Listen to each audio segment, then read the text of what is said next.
Hey, I'm Decathlon Gamer. Welcome back to FM22 Youth Factory. We're on episode number 8. As promised, we've pushed forward 6 matches into the year, but first let's look at the under-19s through 21 matches. They have 19 wins, 2 draws, so just like last season, very dominant. Not perfect, but close. Plus 50 goal differential, so well ahead of the competition in that one. So our under-19s are great. Another 6 matches on, looking really good. 5 wins and a draw through there, just like we had in the first 6.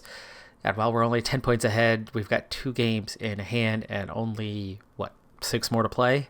You know, we're getting down to it at this point. We have not clinched, but it looks inevitable. It looks like it's on the way, so I'm not even going to bother showing a game right now. We'll pick up with the final match of the season and just go from there, because on the pitch, things continue to be comfortable. Now, with the team and how we're looking there, well, the transfer window opened a week ago.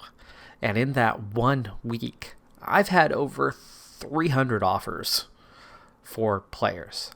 And out of those 300 offers, not a single dollar offered for any of those players. So every last one of them is a free transfer offer, which I find it a little bit ridiculous that the game keeps pushing that when guys are not listed and rejecting why it would just keep offering over and over. But anyway, okay, fine. Small detail as we move up, that will not be the case. But not only have I not had a single offer that involved any finances whatsoever, I've had 0 offers for loans.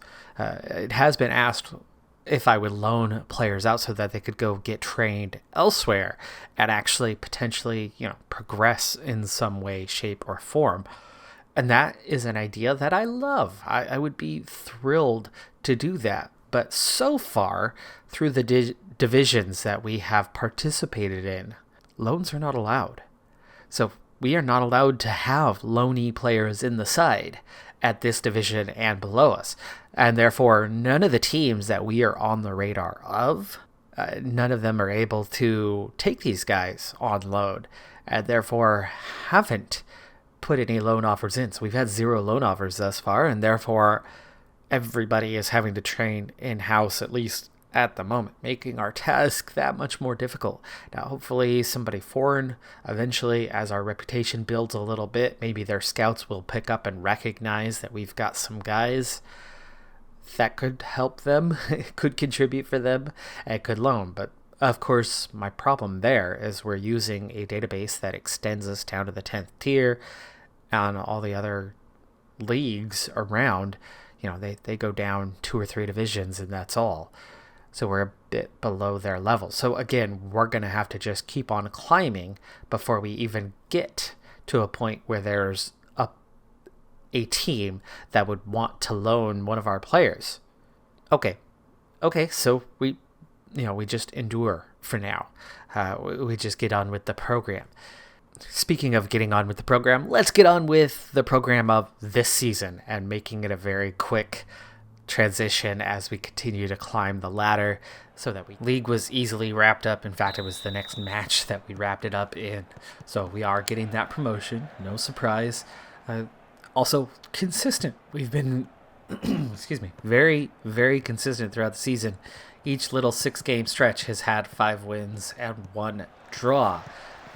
The 6th match, final match of this period, the 3rd and final period of the season. So let's see if we can keep up that consistency, because with a win today, we would be at 5 wins and a draw during this stretch. So we've had 3 draws on the season, in all 14 wins so far. Let's see if we can make that win number 15. And like I said, the league is quite comfortable, so we're well ahead in that department, both in the goal differential and the points. So far, though, this one's fairly balanced. This is Storm 3, so this is the 3rd club for the Storm franchise. Missed tackle there leads to a chance, and he pushes it wide. Tries to push that past the keeper. It looked like an inside the boot pass towards the inner corner, and he ends up pushing that one wide and can't keep it in. Ooh. Had a chance on the through ball, but didn't take it. Astencio ends up beating the first man, but he got a touch and couldn't beat the second man. There's the turnover. I am giving the first ever start to Acerod today. He has not played. He's technically our second best player, but he doesn't fit the mold to really be a part of the side so much. But we want to give him a chance. At striker, he's a winger first and foremost. That's part of his problem. But he has learned the striker position after starting the season with just winger profiling. So we have made him more diverse now so that he can actually fit in and be helpful for the club. So his first start, and that was offside. And no flag. Wow. Okay. That was pretty dang obvious, but okay. I mean, it wasn't by miles, but it was pretty obvious. I mean, you can see right now he's off by miles. And there's the defender. He's clearly 2 steps beyond our defender who's guarding Kavalan. Easily offside, and yet we trail 1-0. Nothing. They just showed him on the replay, and it showed that clear 2 steps where he was versus where we were.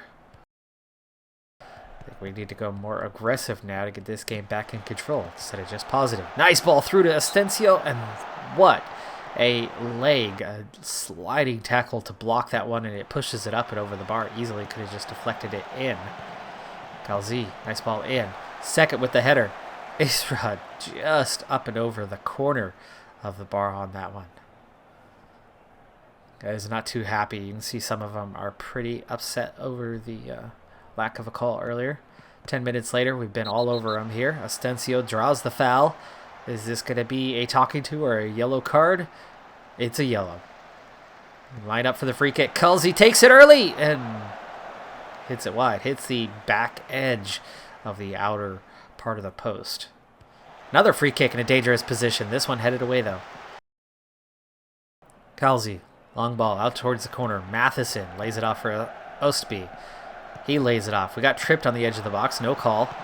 Oh, we keep that one, and there it is. Calzi. First goal of the season for Calzi. Very surprising on that. The midfielder, as much as he plays. That little extra pass. I don't know if there was a deflection involved. No, it's just Acerod lays it off. He blasts it right towards the keeper, but the keeper just falling back, reacting a bit late to it.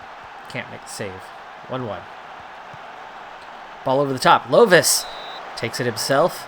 Thought he might try to flash it across goal, but he doesn't. Out for a corner. Another set piece. No goal. On this occasion, we've doubled them up in shots after a somewhat slow start. After that goal, some of the guys reacted poorly, but as a whole, the team got really fired up, and they just off they went from there. You can see our XG, which was essentially just 2 quick opportunities before that, halfway through the first half, and then just after that, we really laid into them. Let's see if we can keep that up in the second half.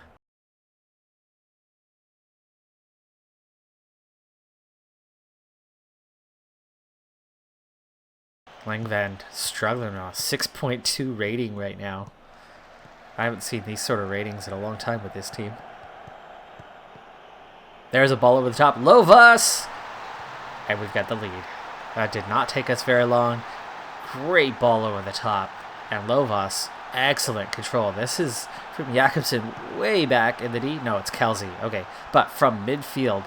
And just easy ball over the top. And Lovas.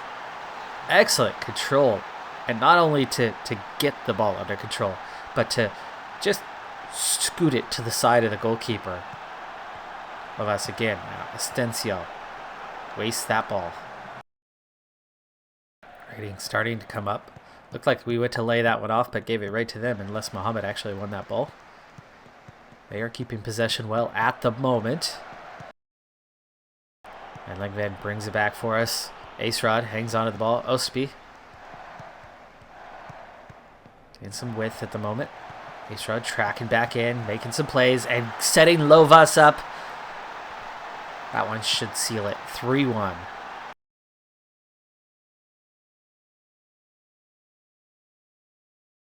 Better stop this time. Also, Kelsey kind of went the wrong way. He needed to go far post. The keeper was already hovering on near post, and he was pretty much in the middle, so choice is to go and use the space. After a good tackle, Astenzo covers that one, laid it off for Calzi, and Calzi wastes the opportunity, and then Astencio commits the foul on the counter. Lucky he got away without a card on that one. Enough pressure there for my liking.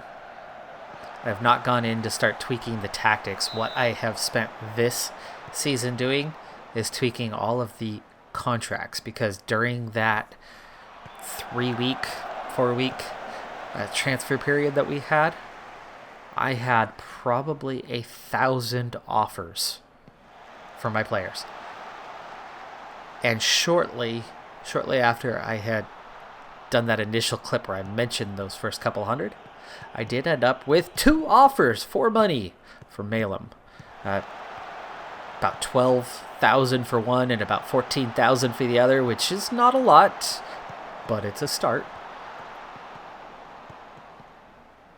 And they were about the day after we had secured promotion, so I'm wondering if the next league is going to set us up for that, to where we're going to start being high enough up to earn at least a little bit of money involved in transfer deals and not just free transfers alone, because everybody in Norway... Oh, off the crossbar, and then the clearance, the initial touch nearly puts it over the line itself before it is actually cleared away.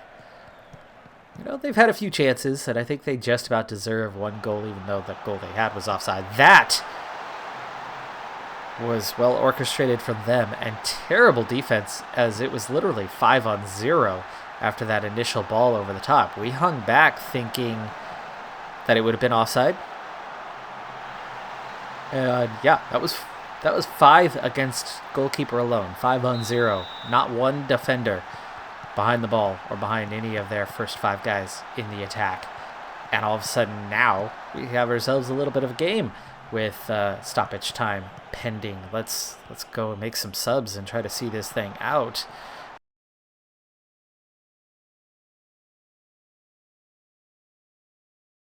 And there it is.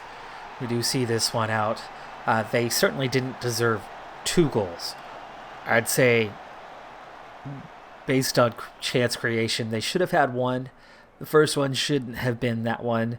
The Knezovic 89th minute goal, that's the deserved consolation goal.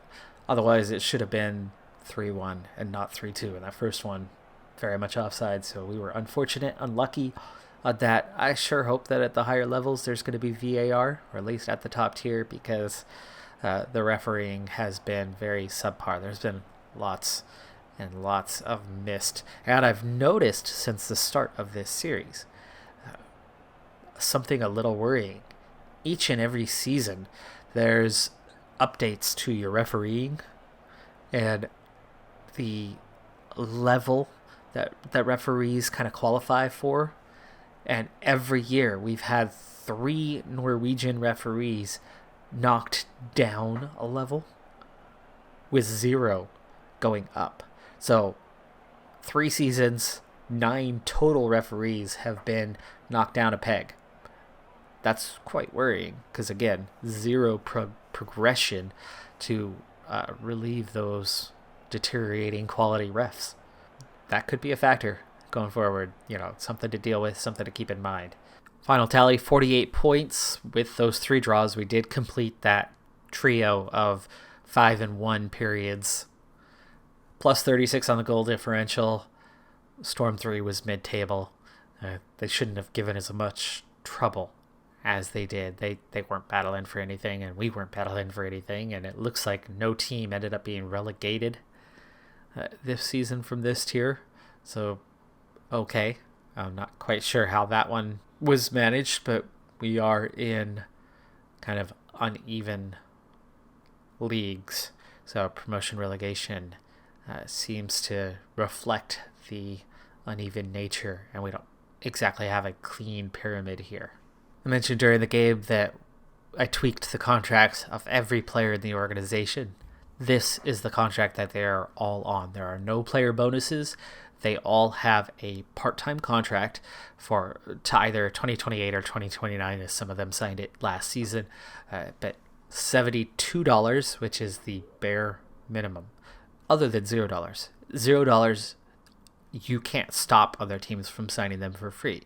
If they are on a contract, an existing contract of any value, then they can't be signed, and we can block those transfers without craziness, without having to cheat the system.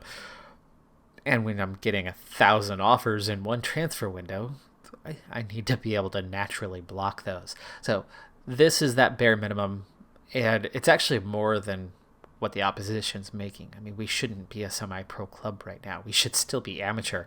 It was really weird that on our very first promotion that instantly the club decided to go semi-pro, because again, the financial troubles we're having, we didn't have that those first 2 seasons. The first season where we were awful, and that second season where we were cruising towards that title. The moment we clinched that title is when they went semi-pro. But those first 2 years, the finances were fine. There was no problems. We didn't have a positive balance, but it wasn't going anywhere. It wasn't detrimental. It looked like as we climbed, we would slowly, bring that up into a positive balance, and not by much, but it would have been fine. But then all of a sudden, we're gonna go semi-pro now, where we have no stadium, no finances, no income, not much in sponsorship, and and then that just shot up our expenses. So this alleviates things a little bit. It alleviates the pressure a little bit.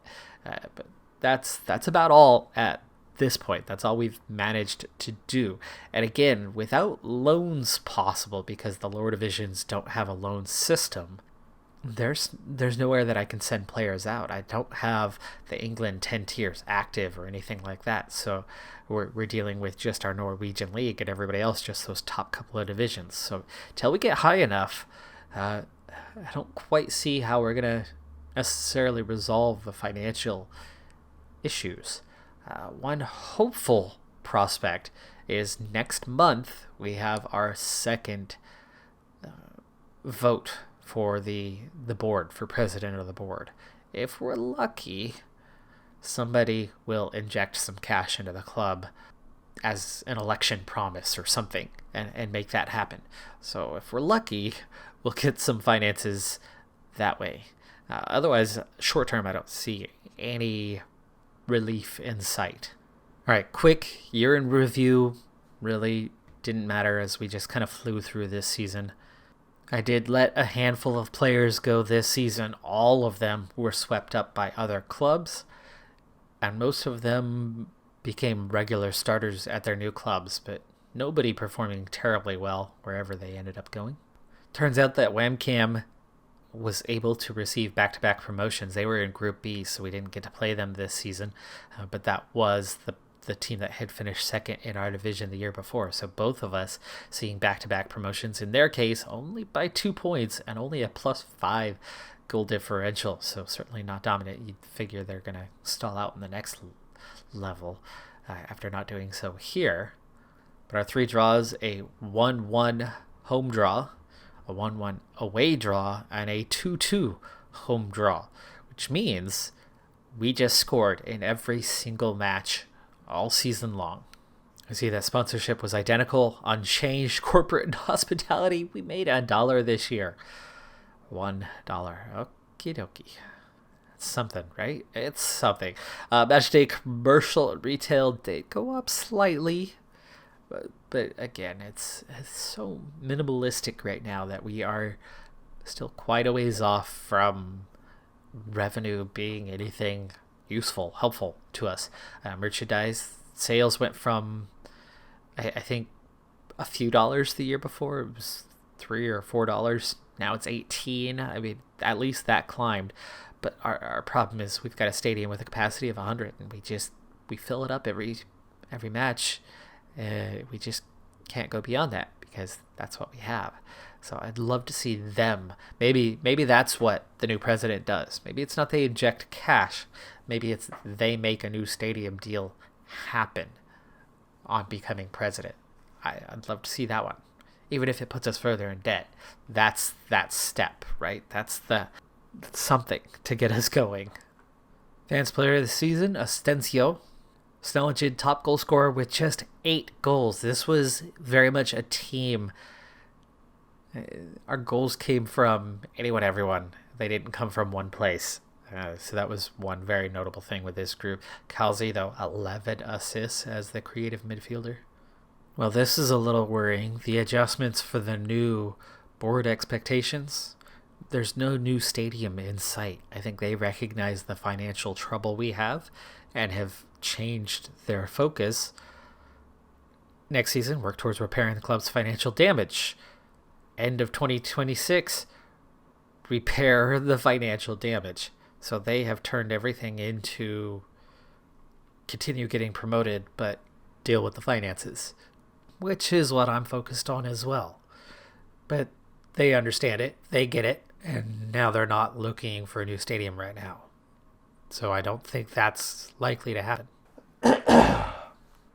Biggest problem with very, very young players is you don't get natural leaders.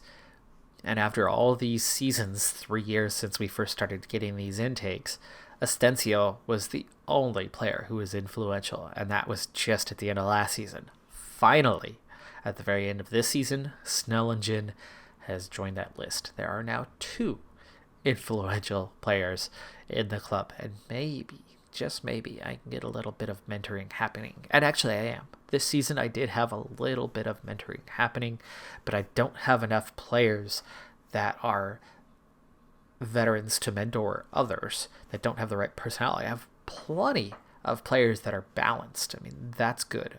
We have lots and lots of balanced personalities. And there's not too many that are poor.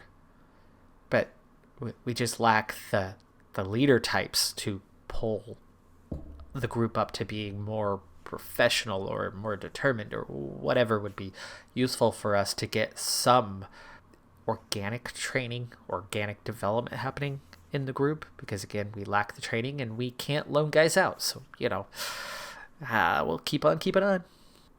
I'm shocked at how quickly our stadium has dropped to very poor condition. That's surprising. Norwegian weather, maybe? I don't know how that's happened, but we went from good condition to very poor in just a few years. The season ticket holders has held steady each and every season at 14 out of our 100 capacity. The season ticket price has definitely gone up. Our first season, it was like $6. Our average ticket price went from $1 to $2, now $3. Again, it's something, but it's a tiny amount overall. I mean, we're talking about $300 a match at home. And you only have, 9 home matches in an 18-match season? It's not a lot of cash. It's not even $3,000. Good news is that reputation keeps on climbing. It's at 824, again, out of 10,000. So, I mean, the more we build that reputation, I think the more likely clubs are to respect us and start offering cash for our players. Even if it's small amounts initially. A big offer is going to help the club with the finances. Speaking of where we're at right now, still under $500,000, but it's just about to hit that mark. So I've made 2 staff changes for the upcoming year. I've added a single U19's assistant coach, so now I have a head coach and an assistant coach, and combined they're really not being paid much at all. Combined, it's under $4,000 a year. So I'll take that little hit just to see if we can maybe push the development, at least just a little. Also, a new head of youth development. He is going to make slightly more than the outgoing guy, but a big improvement. Our last one was an 11 in working with youngsters. He had an 8 and a 4 in judging ability and potential. We're going from that to an 18.99. Still balanced personality, still minimal reputation. Unfortunately, he is vertical tiki-taka, which is good for tactical style. Preferred formation, not quite a match for us. But the 5-3-2 DM wingbacks is a decent match for what I'd like to do long term, as we may tweak our lineups at some point here as we progress through, but this is good. And unlike our previous guy, I mean, this is somebody actually who does have at least a little bit of recent history. He was a player until he retired just 2 seasons ago. And throughout, I mean, we've got him as a player back to 2008, so that's all good. He wasn't a great player or anything. He's still young, but it's something. It's a step in the right direction. We are slowly attracting more and more interest, but we're still pretty low down there. We've still got a ways to go. I'm just hoping that there's some sort of answer to the finances on the horizon. All right, so it's a 3-year cycle. Rosval has been in charge for 3 years now, and he has no promises. Let's hope that even though the election is supposed to be a timid thing, let's hope he does not get reelected, because it looks like business as usual is his model. Well, there goes our one chance, at least short term, to see some sort of improvement. Rosval has won re-election, and there's no plans whatsoever. So we'll have to continue hoping that income for players sells in the future, and that we start getting offers high enough. I don't want the club accepting offers of like $25,000 for players and having to deal with that, because that barely makes a dent on $500,000 in debt that's going to just continue growing by $250,000 each season. So I think, you give it a couple more years, that puts us at $1 million in debt. That's not that terrible. I mean, it's not good. That's not that terrible of a mark. But if we could start getting offers for $100,000 minimum before they start trying to accept them, or $500,000 would be fantastic, right? One player, $500,000, there goes our 2 years of debt taken care of. I can afford to give up one player for that. I can afford to give one more player up for that, to then put us into a positive balance, to then start doing something positively about the finances. But we'll see when and where that money comes from, and when and where the board, Mr. Rosval, who's done nothing to help us in 2 election wins, where does he start going, oh yes, money, I like money, and accepting.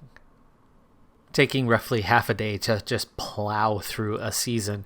This is about as fast as I could manage to get the episodes coming out. But going from early mid-episode last time with a youth intake to getting the end of this episode with a youth intake, for me, is incredible to keep moving at this pace. We will obviously slow down when things get competitive, when things change. Right now, it's pretty obvious where things stand. We are too good for our level. Our youth intakes continue to just make our team deeper and stronger, and our finances continue to be an issue. And until one of those 3 things changes drastically, there's no reason to slow down. And this is, like I said, about as fast as I can go. So a season every episode and a half or so. So 3 episodes gets through 2 years. I think I can muster that. Well, anyway, here is our next intake. It's another excellent one, 5-star, elite talents, plenty of them, plenty of quality. Most of the group is potentially good enough to step into the side immediately. And part of the reason for this is threefold, fourfold. My reputation is building. My head of youth development is getting better year on, year out. The club reputation is getting better, and our division that we are playing in is improving year by year. Now, those factors are having a minimalist approach, but it is improving each intake slightly. Maybe. We'll see. Is this intake actually any better? At least in this stage of things, I don't think there's any real reason to sit through the youth intake game, and so we didn't. But here are the results. The youth candidates do beat the current under-19 squad 3-2. So already a sign that there's probably a little more talent coming through the pipeline, and it's going to be time to start picking and choosing players a bit more, letting go of some of those guys who don't necessarily have the kind of potential that others have.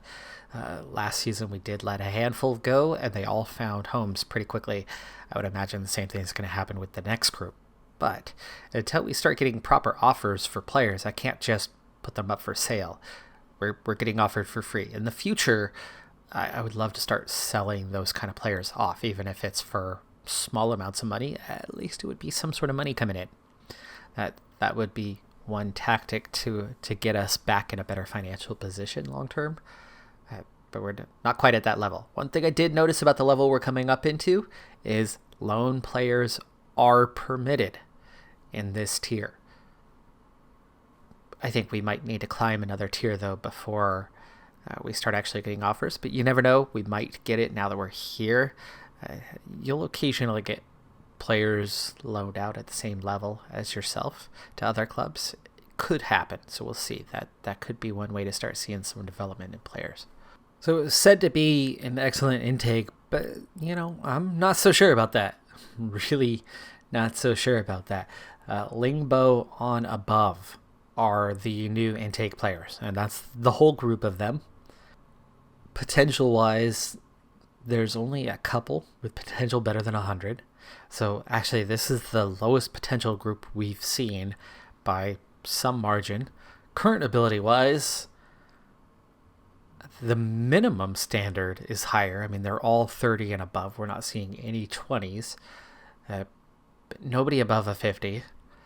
Only a handful in the mid-40s that are potential contributors to the squad right now. So we have a defender at a 44, a defender that doesn't fit a role we have currently at a 47, midfielder at a 45, and an attacking mid, again, a role we don't have a spot for at the moment, at a 46. And most of those, as in the current ability ones, in fact, all of those, are lower potential ability compared to the majority of the players around the club. That's pretty worrying. So, all in all, I'd say that this is our weakest intake by quite some margin.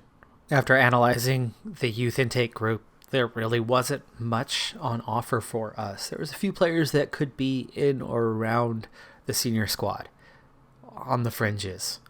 But it just didn't make sense to throw any of them in right now, especially with the group we have and the cohesion they have. So I decided I'm going to keep them all down in the U19s at the time being. Next thing of note was I had a couple players graduate from the U19s, Itterdal most notably, and neither of them were good enough for the senior team, so I let them go.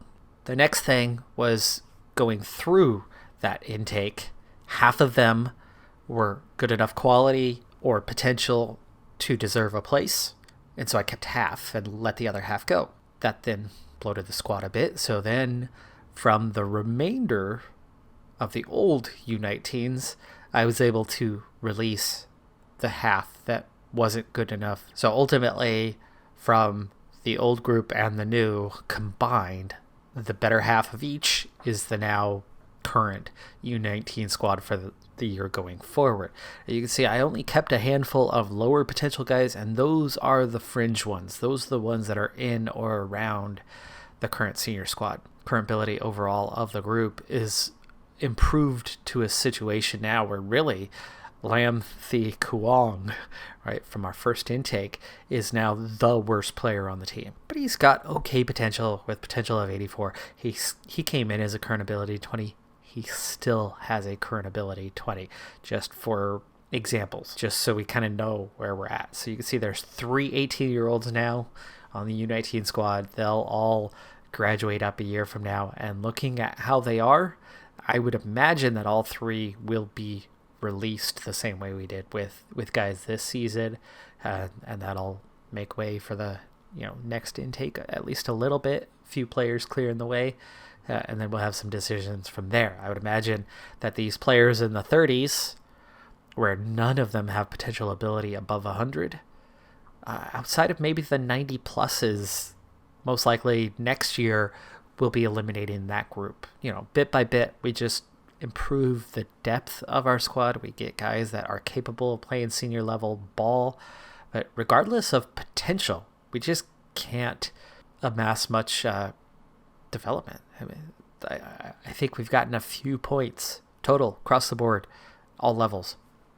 One hopeful caveat is that the staffing changes. The extra U19 coach that I hired, specializing those 2 U19 coaches, plus our head of youth development, and then myself, we're starting to get a little specialization in coaching categories where we actually have 1.5 to 2 stars in a number of categories. So maybe that's enough to just start seeing the hint of progression.